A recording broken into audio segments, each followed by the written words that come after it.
Oh, there you are, YouTube.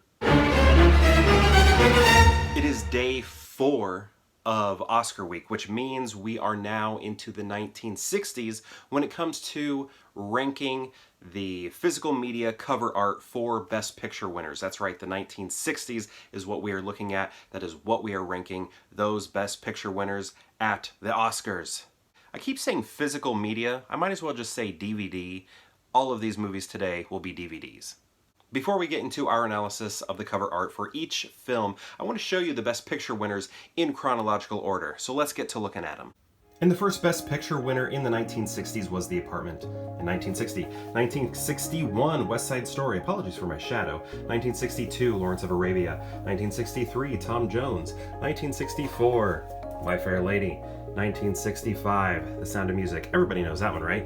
1966, A Man for All Seasons. Also, apologies for the glare. 1967, Heat of the Night. 1960, the glare. 1968, and my shadow. 1969, oh, that's Oliver, by the way. Did I say that? Oliver, with an exclamation point. The only G-rated movie to win Best Picture. And 69, Midnight Cowboy. The only X-rated film to win Best Picture. Formerly X-rated, now it's just rated R. So now let's get into the analysis. Starting off with The Apartment, because we will be going in chronological order. What I like about this one, we do have the title here, but the design also lends itself... Whoa, I just made that crooked, I apologize. The design is nice because it sort of helps further push the title of the film. Like right here, what are we looking at? What does that look like to you? A crystal ball, that's right. No, it is a... That was a terrible joke. Should I cut that out? I'm going to leave it in. Okay, this is the shape of like a keyhole, right? So, you know, keys are very important to this story, and it's an apartment, so, you know, keyhole to the apartment, the doorknob that's attached to the apartment. I think that is nice. Otherwise, I mean, it's not too fantastic or showy, but I do like the design here is important. They made a great decision there, I think, by including that, because it could have just been the three of them and the title. But no, we get the keyhole, which is fantastic. This one right here is clean. I feel like the font that's used is classic. I don't know if it's attached to the play as well. I assume it is, and maybe it's just being translated here to cinema as well. So this could have been used before, but I think it works. It's probably, if it is associated with the play, it is one of those examples of if it's not broke, don't fix it. One funny thing though, sometimes I always want to look at this as a Z, West, Z, side, Z story. But that's a me problem. That's not, I mean, maybe it's a design problem. I don't think so, because I don't think everybody's doing that. That's just something my brain does every once in a while. Here, dancing plays a key role in this film. So what do we have? We have some dancers there.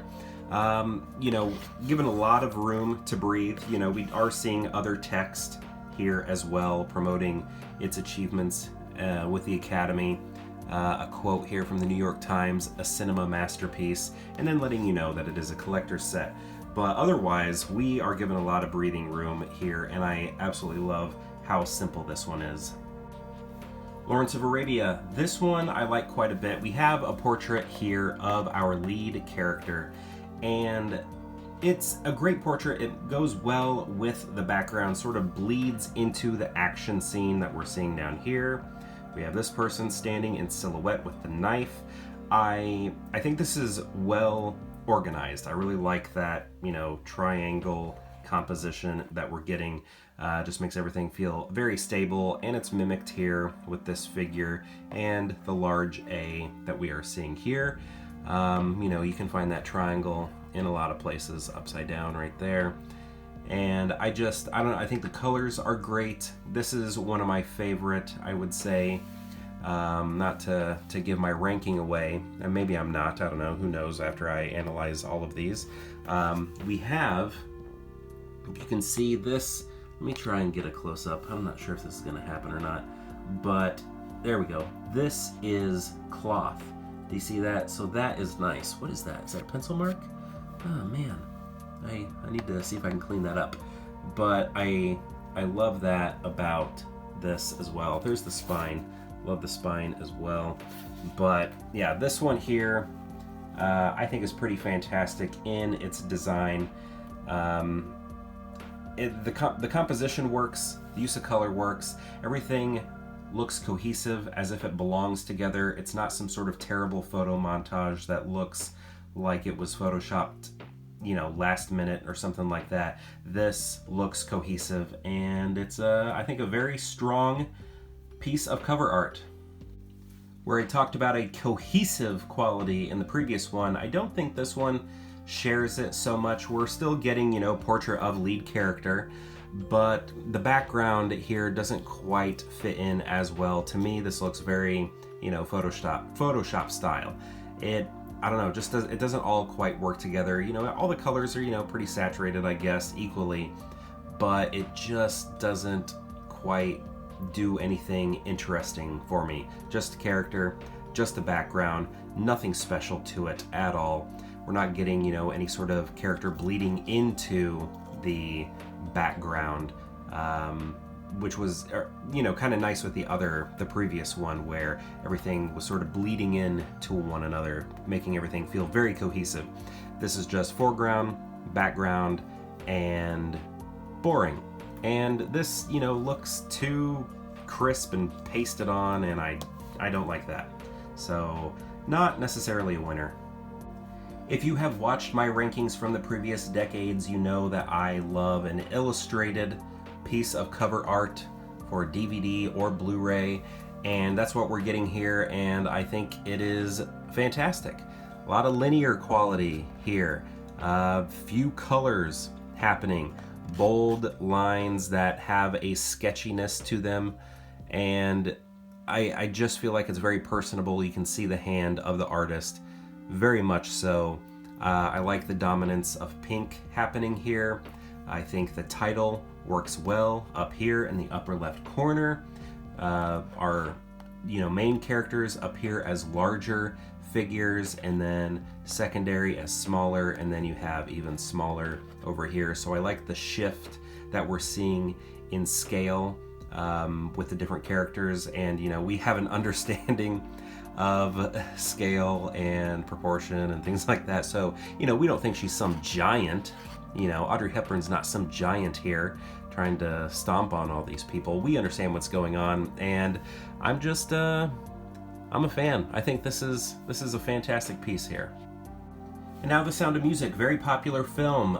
This one, I don't know if you can tell on screen, but right here, that filter, that like noise reduction filter, it's like they did that way too much on Julie Andrews' face. Her entire figure. It looks off. Let me give it you a close up here. Look at this. Looks almost like a Sims character or something, like bad early Pixar in a way. I don't know. I think that does a disservice to this cover art right here. It's just not a very, let me try and get this back in focus. There we go. It's just not a very good, I don't know. I don't think the quality is high. They should have done more. And this is a slipcover. What's behind the slipcover is the same thing. But I don't know. It doesn't do much for me. I think maybe they should have, if you're going to use this scene, use a still from the film where Julie Andrews is like just a smaller figure and you are actually looking at the hills being alive, because we're not really getting that here. I don't know. I think it's very generic, very bland, and not very interesting. All this, white right here, I guess maybe they're trying to signify some sort of extreme atmospheric perspective or fog or something, or I don't know. It's clearly being used to show the title there, but I don't know. I don't really like that so much. And yeah, just they really did a number on her face. It's kind of bland, doesn't work well, and I don't like what they did to her face. Man for All Seasons, we have it sectioned off into 3 bars, 3 horizontal bars right here. Top one has the title and a scene. here. This one and this one are interesting. We have our main figures in local color, but the background sort of have an overall monochromatic look, sort of with this kind of tan yellow happening here, and then the red happening in the background, which I think is nice and really pushes them forward in a way that looks less pasted and photoshopped. They look like they belong, I think. And you know, you get kind of the film grain with them. They look really nice. And you know, I wouldn't say it's anything special, but I like the way they segmented everything off sort of into these, you know, 3 horizontal rectangles and put imagery in there. And I think the imagery works, especially up here. I think this is nice. That's pretty good. In the heat of the night, I like what's happening with the text right here, going up vertical, then horizontal, vertical, horizontal. I think that's a nice way to break up such a long title. But the imagery that we're getting here just looks like bad Photoshop. Main character, Mr. Tibbs over here, secondary character over here, and sort of hidden in the shadows, which I guess, you know, is kind of, you know, that's saying something about the film, I think. But I don't know. Overall, I just feel like this is not very interesting. I wish there was more artistry here, and I don't know. It's just, you know, photographs photoshopped and not in a very interesting way. Like I said, this is a G-rated movie, and I think, you know, you can kind of get that from the imagery that we're looking at here. We're seeing a bunch of polka dots, and then in some of the larger ones, we are seeing characters in them pop out of them. Here's Oliver Twist right here. You know, it has a playful nature to it, a very kid-friendly nature to it, which this is. It's very much a kid's film. I don't know, family film maybe. But I mean, I don't know, it works. It's a musical. You can see some musical notes happening here, so that's informative. The bars right here. The title is fun, letters going up and down, and then an exclamation point. Ah! You have to yell Oliver. You know, it works for, I don't know. I feel like maybe you can read in my voice that I don't like this movie very much. This is one of my least favorite Best Picture winners. I think a lot of people do adore it and think it's great, but for me, it's just not something I want to watch. It's very subjective reasons as to why I don't like this. It has amazing choreography, which I definitely appreciate. Appreciate a lot of the sets that we are seeing, but it's just not something I want to watch. Does that look like Bill Paxton to you? It kind of looks like Bill Paxton to me, but I think the design is fine. Wait a second, is that a hidden Mickey? Is that Mickey Mouse? Did I just ruin that? I don't know if I can ever not see Mickey Mouse here. Look at that. Mickey Mouse, ear, face. You know, his head sort of functions as a circle too. You know, very similar size to some of these other ones that we're seeing. So, I don't know. I like that. I like that repeated circle that we're seeing here with the flat circles and then with the outlined circles, but it's a shame that I just saw this hidden Mickey. I love Mickey Mouse, but do I want to see him on Oliver's cover? You know, this isn't Oliver and Company. This is Oliver exclamation point. So, I don't know. It's fine. I think it works. It definitely works for what it is as a movie. So, I like this one a lot. People who are better movie collectors than me, what would you call this? Is this like foil? You know, it's kind of reflective, metallic. I think I remember trading cards would use this and they would call them foil cards. Is that what this is called also when it comes to physical movie media? You may be able to see me moving around. Can you see me? Like right now, I'm on Jon Voight's head right here, and now I'm right here. Can you see me moving around? So it's, you know, pretty reflective, but in a cool way. I mean, move it like this. I think this is very fun and neat. We have our characters walking towards you, the viewer, kind of almost confrontational way, maybe. Or maybe, I don't know, is it confrontational? Or maybe they're like begging. I'm not really sure what they are giving off. I think, you know, just looking at the figures without the facial expressions, you know, they almost look like they're coming up on you. But then you look at Dustin Hoffman over here, and he looks like he's having a tough time. And if you've seen the movie, you know he's having a tough time. And then you may want to focus on their faces, and then it's like, maybe you can see the distress that they are under, which, you know, makes sense for the movie. But, you know, we have some nice pieces of architecture right here, and you know, just our main figures right there, looking at you, heading towards you, walking down this path towards you. But I think the most exciting thing, you can see my hand moving, you see my hand back there, is the foil nature of it. If I'm using that word incorrectly, let me know. I want to know what this is called. Is this a foil piece of media right here? Is this a foil DVD? Foil cover art. I want to know what that's called. Trading cards. I used to collect X-Men trading cards, and if I remember right, those were called the foil cards. So this one's a lot of fun for that reason, and you know, nice simple image, but made more complex and interesting with the reflective metallic quality. Now I got to figure out how I'm going to rank all of these. A little longer than a few minutes later. I think I've figured out an order. Let me show them to you from least favorite to most favorite. The Sound of Music is last. It had to be. They airbrushed her face. And the composition's not interesting. There are better things they could have done, especially if they're going to go with this scene. Tom Jones just looks pasted on. This looks like a bad Photoshop job here with In the Heat of the Night, but it gets points for this. This one, you know, is pretty boring here, but it gets points, you know, for the composition here with the keyhole. Oliver, you know, it's for kids, and it looks like it's for kids. I think he's maybe a little too far to the right, plus the hidden Mickey, but, you know, the hidden Mickey's probably not their fault. But yeah, I think he should have been maybe a little more centered or something. I don't know. The circles are nice. The repetition, kids are going to dig it. I like the way this was segmented into 3 bars here with the Man for All Seasons.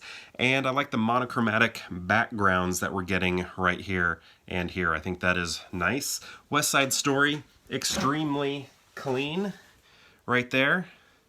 Just, you know, everything that you need. And then Midnight Cowboy, it's the foil. I think all of that is extremely great.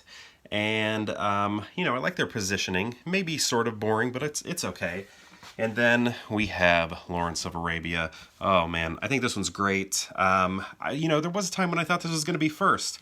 I like the fabric on the outer edge there. I like the placement of the font. I like this triangle composition that we are getting sort of everywhere, and the way he blends into the scenery that's happening down here. And then that silhouetted figure is just very nice. And then I think this is number 1. These are so close.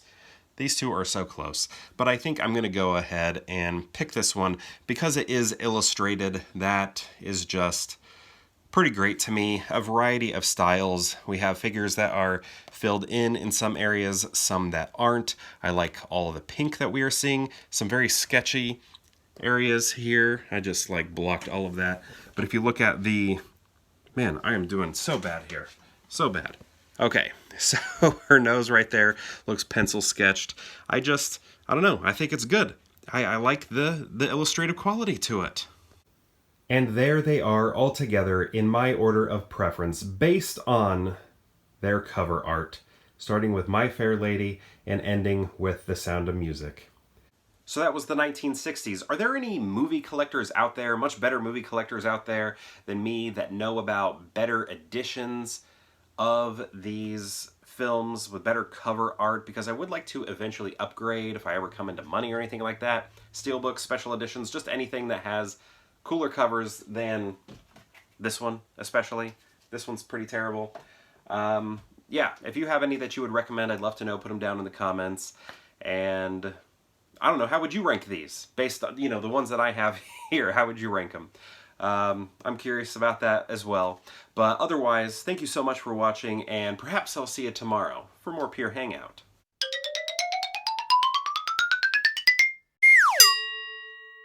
Best Picture.